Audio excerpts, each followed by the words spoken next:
Nesses últimos dias aí saíram umas notícias sobre o Ghost in the Shell e sobre a queda das vendas da Marvel e muita gente atribuindo isso às minorias étnicas, porque tem a questão do whitewashing no filme, tem a questão da popularização dos personagens étnicos na Marvel e tal, e a gente vai discutir nesse bloco aqui porque tem vários detalhes no meio, pode não ser exatamente isso, né? Pois é, a Marvel culpou a queda nas vendas das HQs por culpa da diversidade dos seus personagens, dizendo que o público não queria ver diversidade, enquanto o Ghost in the Shell culpou a sua fraca bilheteria de estreia nos Estados Unidos pelo whitewashing. Então, tipo, foi meio que do lados opostos, assim. Um tem etnicidade demais e o outro tem de menos. Exatamente. E aí, o problema do Ghost in the Shell, eu acho que eles, na verdade, foi que eles tentaram meio que tapar o buraco no filme e ficou um negócio muito pior, assim, chegou a ser ofensivo, e aí eu acho que teve uma reação, mas também não foi isso que tirou o público. Eu acho que é tipo uma falta de conexão, assim, com o assunto, Eu acho que de todas as obras da cultura oriental que eles escolheram para adaptar, eu acho que o Ghost in the Shell era a mais complicada de todas.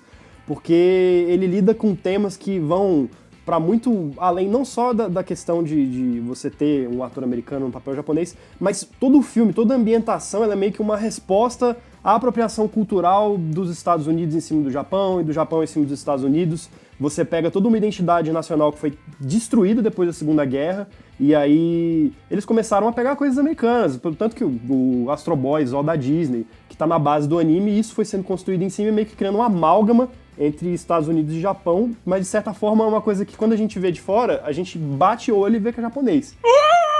Não é só a Motoko Kusanagi, que é uma personagem japonesa. O filme em todo, ele tem uma estética japonesa que o filme meio que tenta passar como se fosse uma coisa multinacional, só que na verdade não é. Eu acho que isso poderia ter sido resolvido durante a publicidade do filme, durante a campanha do filme, porque só se falou do whitewashing. Cara, você pegava uma Moroshi, pegava qualquer um desses que justifica-se. O cara fala, não, ela é uma ciborgue, ela não é americana, ela não é japonesa e tal. O próprio autor do anime falou isso. Sabe, durante a campanha você pode pegar esse cara pra explicar o whitewashing, sabe? Porque é uma coisa que todo mundo tava falando antes do lançamento do filme. Mas você trazer isso pra dentro do filme, eu acho que, tipo, a emenda ficou pior que o soneto, não é isso que falam? Tipo, é o ditado. Porque aí chega no final e vocês falam assim, ele tem esse corpo aqui ocidentalizado porque é melhor, tipo o Kuzi e a Major, tipo, não, cara, tipo, vai falar que é melhor do que ser japonês? Que explicação é essa, Não, entendeu? é péssimo, ficou péssimo, porque, na verdade, o negócio que você tá falando da apropriação japonesa da cultura americana é um negócio que aconteceu no Brasil também, tipo, Tropicália, mas você pega aquela cultura e você transforma pra você, e os Estados Unidos não conseguem fazer isso, eles não conseguem pegar o internacional e transformar pra eles, tipo, deixam de um jeito que fica nada com qualquer coisa, sem respeitar ninguém,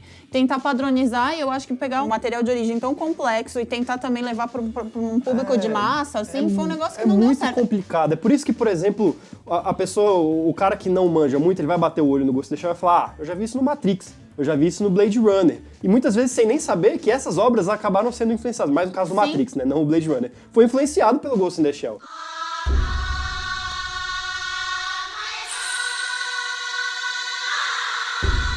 Eu acho que talvez fosse um filme que funcionaria melhor para tratar todos os pormenores e por poder tratar a diversidade dele de um jeito mais certo se fosse que nem um Ex Machina, sabe? Que é um filme indie, com tecnologia, mas que trabalha isso de um jeito diferente, tendo muito mais liberdade do que você tem que fazer isso com a intenção de fazer 200 milhões da bilheteria. Eu acho complicado, eu acho que essa é a grande questão, sabe? Tipo, primeiro, você lança um filme no mês de março que você tem 2 blockbusters que, tipo, chegaram quebrando tudo, entendeu? Você tem Logan e A Bela e a Fera. Como é que você vai competir com esses filmes, com um filme que tem a Scarlett Johansson, que é uma grande estrela e tal, mas ela tá diferente, tá com cabelo preto, tá com aquela roupa, ela parece uma boneca e tal, um negócio bastante oriental. Tipo, você vender isso pro público americano, eu acho que toda a polêmica, ela é acessória, sabe? Tipo, ela vem acompanhando o filme, mas não é isso que influenciou de verdade a bilheteria. Não, e o Power Rangers, que vem da cultura japonesa e foi uma adaptação boa pro público geral, assim, ocidental. Na verdade, ela dá personalidade àquilo, então ela não tenta só reproduzir e pasteurizar, assim. E aí funcionou, ela teve... A intenção dela na bilheteria era muito mais modesta. Então, tipo, ele estreou depois da Bela e a Fera, não estreou em primeiro, mas fez um bom dinheiro pelas intenções que eles tinham ali, assim. Eu acho que o Power Rangers é um bom exemplo de como as culturas pop americanas e japonesas elas se retroalimentam, porque a coisa veio do Japão, só que até no Japão mesmo você tinha influências de heróis ocidentais. Por exemplo, antes de fazerem Power Rangers, eles fizeram uma série do Homem-Aranha. Tem exemplos que dá certo e tem exemplos que não dá. Eu acho que o Ghost in the Shell é um exemplo que não deu certo nem só passando por essa questão de escalação de atrizes, todos os temas do anime meio que ficaram em segundo plano. Eles começam o filme falando de toda a questão filosófica, será que eu sou humano, será que eu sou máquina, o quanto de mim é humano, o quanto de mim é máquina. E depois isso não é explicado no filme, eles simplesmente ignoram. Aquilo ali é só pra agradar fã, é um fanservice que acaba deixando um monte de buraco no roteiro e faz do filme um filme ruim. Ghost in the Shell é um filme ruim, gente. A bilheteria dele foi baixa porque o filme é ruim. Já no caso da Marvel, eu acho que o buraco é bem mais embaixo, sabe? Eles descobrem um negócio que dá certo, que vira um fenômeno popular e eles ficam martelando em cima disso o tempo inteiro. Tipo, se uma saga dá certo, eles vão fazer uma saga atrás da outra. Se tem um personagem étnico que dá certo, como Miles Morales, eles vão criar Kamala Khan, vão criar o Capitão América Sam Wilson, e aí chega uma hora que todos os personagens principais, eles têm uma segunda versão, que é a versão étnica, e realmente, tipo, acho que eles exageraram no sentido deles criarem todo um universo que tem segunda versões de personagens consagrados. E que ao mesmo tempo, você fazer versões étnicas acaba sendo que meio que uma versão preconceituosa que você tem da realidade, porque você vê o que deveria ser o todo como diferente, sabe? É um negócio meio esquisito, tipo, a Kamala Khan é mó legal, e você lê ela sem pensar que ela é paquistanesa, sabe? Você vê uma menina legal, uma adolescente de Nova Jersey que tem esse fundo cultural dela que é muito diferente do seu, mas você se relaciona com ela. O problema, acho que da Marvel foi, nós temos o Homem de Ferro e nós temos a versão étnica do Homem de Ferro, sabe? Isso fica Eu acho que também é tudo uma questão de como você apresenta esse herói, de como você conta essa história. Tudo bem, a Marvel tá tendo problema de vender quadrinhos, mas se você for parar pra pensar, um dos quadrinhos que mais tá vendendo na Marvel agora é o da Thor, que teve uma história muito bem contada. A HQ da Thor com a Jane Foster vende mais do que vendia o Thor antes. A HQ da Riri Williams, que é a Coração de Ferro, vende mais do que vendia com o Tony Stark.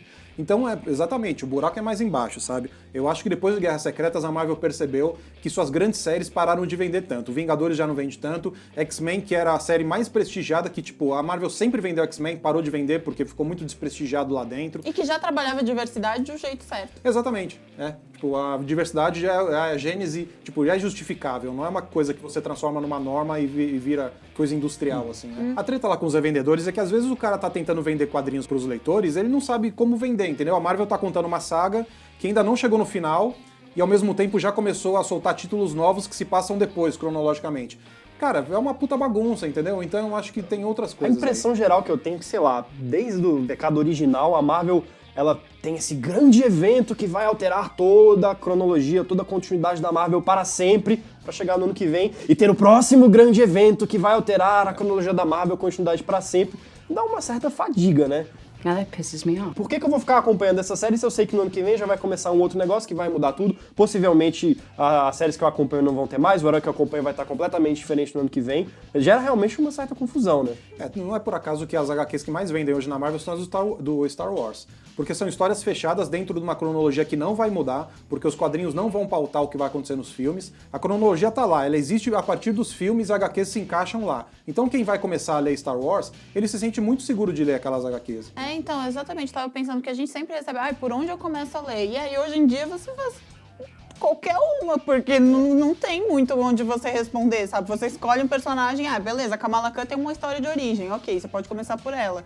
Mas, tipo, do resto é tudo uma bagunça. E aí eu acho que eles também tentaram fazer uma Guerra Civil 2 que não deu certo, e aí o negócio se perdeu, assim, não tem realmente por onde conquistar novos leitores ali. Eu acho que é isso que eles estão falhando, e eles achavam que talvez colocando as minorias eles fossem conquistar isso, mas na verdade você entra numa bola de neve. Olha, nos dois casos as minorias não são os problemas, tá? Não! No caso do Ghost in the Shell e também na Marvel, a Marvel tem que botar a cabeça no lugar aí, seguir um pouco o feijão com arroz que a DC tá fazendo e tal, e tipo, continuar com suas ideias, as histórias são boas, mas cara, continua com as minorias, não é esse o problema, entendeu? Mas diga aí nos comentários o que você acha de toda essa polêmica aí, se você, como o Bruno, também detesta Ghost in the Shell, diga aí nos comentários, curta o nosso vídeo e assine o canal.